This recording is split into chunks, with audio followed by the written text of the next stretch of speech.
Elden Ring is experiencing a massive influx of cheaters amongst the player base across all platforms.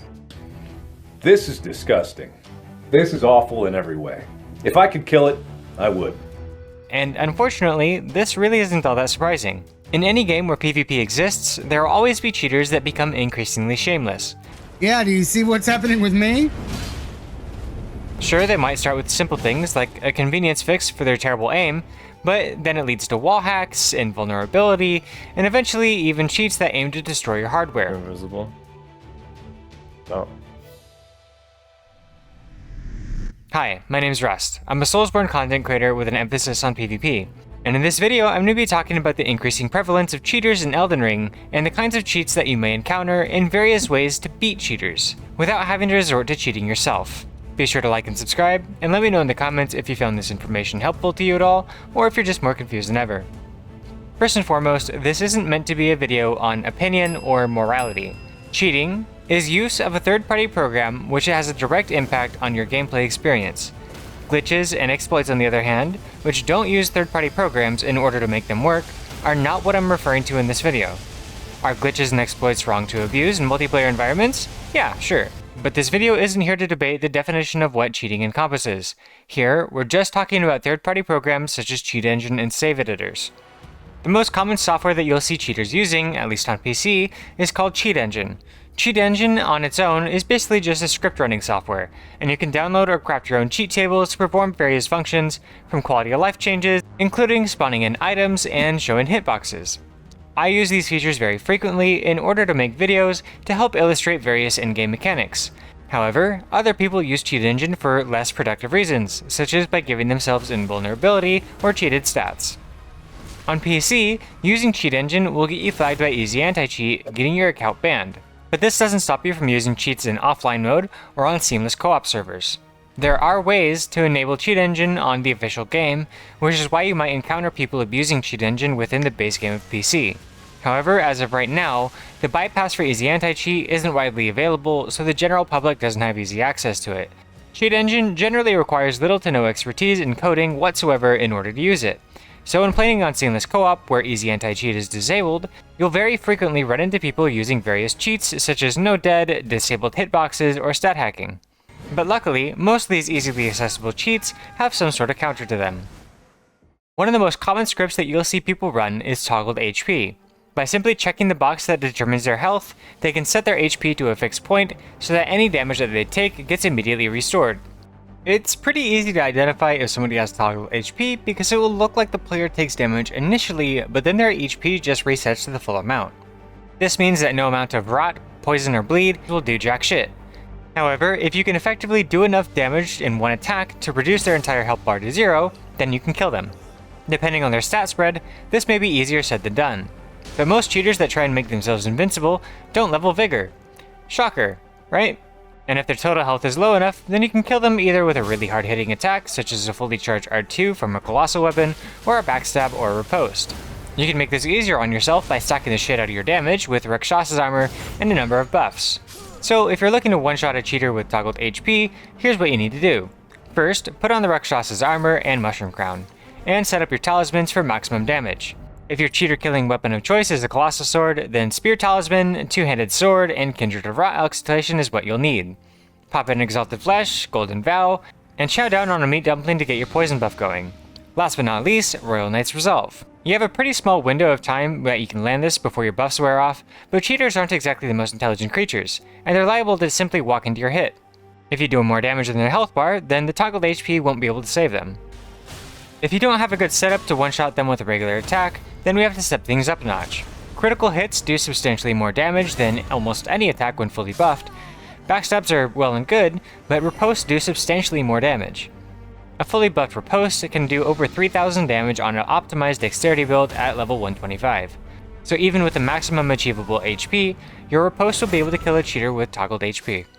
Another cheat that players will often use is called no damage.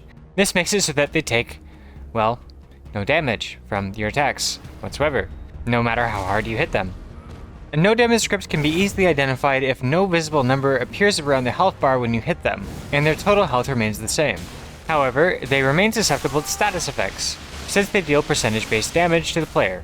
If you don't have access to a status effect, then gravity will work just fine, so find the nearest cliff and gently suggest them to fall off of it. However, there's two cheats that players can enable which are virtually impossible to deal with. One is a toggleable cheat called No Dead, which prevents a player from being able to reach 0 HP. It's often hard to tell if the player is even using this cheat until you've already whittled down their health bar down to 0, at which point you've probably taken a few hits yourself in return and now you have to rethink your strategy on how to kill them. Unfortunately, the public tables that provide No Dead as a toggleable option have been upgraded, and many of the ways that we used to deal with them no longer work.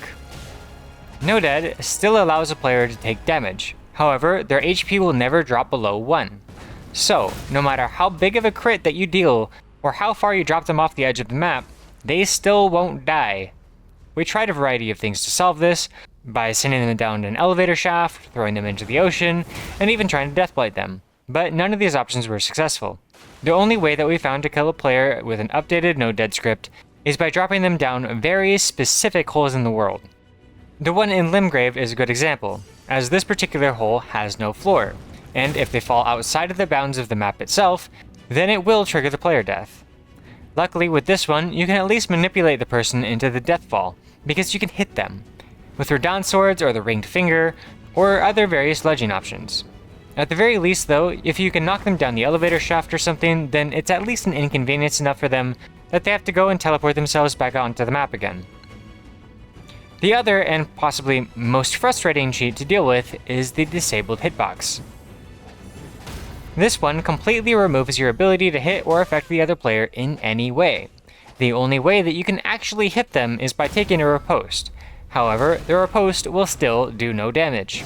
So unless you can riposte them at just the right spot to the edge of the map for a long fall, then there's not a lot that you can do. Your best bet is to just outplay them on the map by baiting them to jump off of a cliff, but this relies entirely on their own incompetence. I want to make a special mention of one particular spot in Stormvale Castle where you can force a player to ledge themselves. By standing in this exact spot, if the other player attempts to backstab you, then they'll end up kicking themselves off of the platform, sending them plummeting to their death. I haven't seen any other spots quite like this one where you can force someone to ledge themselves, but if you find any, then be sure to comment it down below, as it might come in clutch for someone trying to deal with a cheater in the future. There's a lot of other types of cheats that you'll see players use with the cheat engine, such as increased animation speeds, no clip to send themselves out of bounds where you can't reach them, or giving themselves infinite poise. Look at that. Players will sometimes combine a few of these different cheats, such as in this example where the player both has speed hacking and has their HP toggled. Yeah, he's dead. Get fucked. Now on PlayStation, cheats tend to appear a little differently.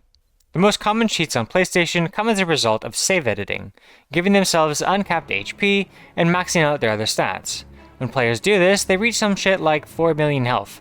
In these cases, you need to use skills and weapons that do percentage-based damage to the player's health. Status effects all deal percentage-based damage to the player, so 5 bleed procs will be all it takes to kill them. If you can stack the shit out of some poison and rot buildup as well, then you can make pretty short work of a stat hacker. Another niche pick for Faith users out there is to use Black Flame spells. Black Flame Blade deals 1% HP damage per second, however multiple hits of Black Flame Blade alone will just reset the timer on the damage tick. But if you use multiple sources of Black Flame Blade, then you can exponentially speed up the damage. In addition to this, their Estus will only heal a flat amount, so out of their 4 million health, each one of their Estus flasks will heal pretty much next to nothing. And it can be pretty satisfying to watch a cheater start to panic as they desperately chug their Estus flask, getting nothing in return. But this is just the base level of cheats that you're more than likely to run into. There's far worse extremes that people can go to if they have the know-how.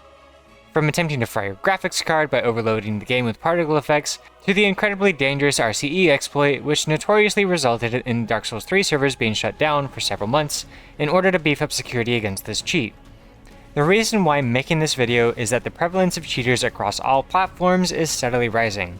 In fact, just recently there was an incident where a member of the community ended up invading a streamer who, live, on stream, toggled a cheat engine script on this invader.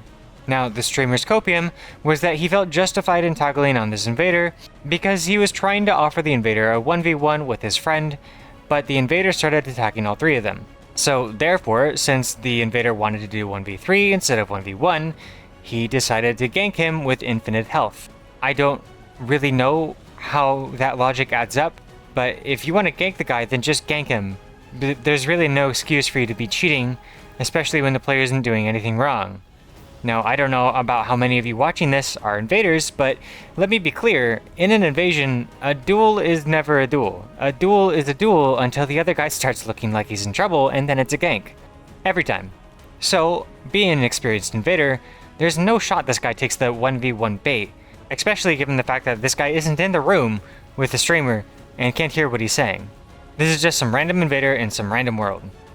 You don't get picked where you invade on Seamless. There's no local invasion option like there is on Vanilla, so sorry buddy, this wasn't one of your 5 viewer bots that you paid for from getclicks.com. It didn't take long for us to hear about this bullshit since the guy had his stream title in his name, so a friend of ours went to confront the streamer about why he toggled cheats against this invader, and I'll just let you hear the response. Yeah, like, I don't know how to be an honorable person. I don't give a fuck, bro. If you want this 1v1 bullshit, go play in fucking Coliseum and get your ass kicked there. Stupid bitch fell off a fucking cliff. I fell off because I don't know how to dodge right. The point is, people will always find a way to justify their bullshit. And I'm sure many of you are probably thinking to just counter cheaters by cheating yourself. Boot up your own cheat engine and use a more oppressive script than whatever they're using to beat them at their own game. But I really want to stress how important it is that you avoid doing this. If we just look at the culture of Dark Souls 3 and how it's evolved over time, invasions often boil down to a script battle, where each person just tries to out-cheat the other guy. It's like this because of how accessible cheat engine is and how prevalent cheating became. And as many players found out, there's a lot worse things that you can do to someone's game than to simply toggle a kill script on them. They can corrupt your save file, fry your GPU, and even inject illegal items in your game to get you banned. But that's going to do it for this video. Be sure to like and subscribe, and I'll catch you in the next one.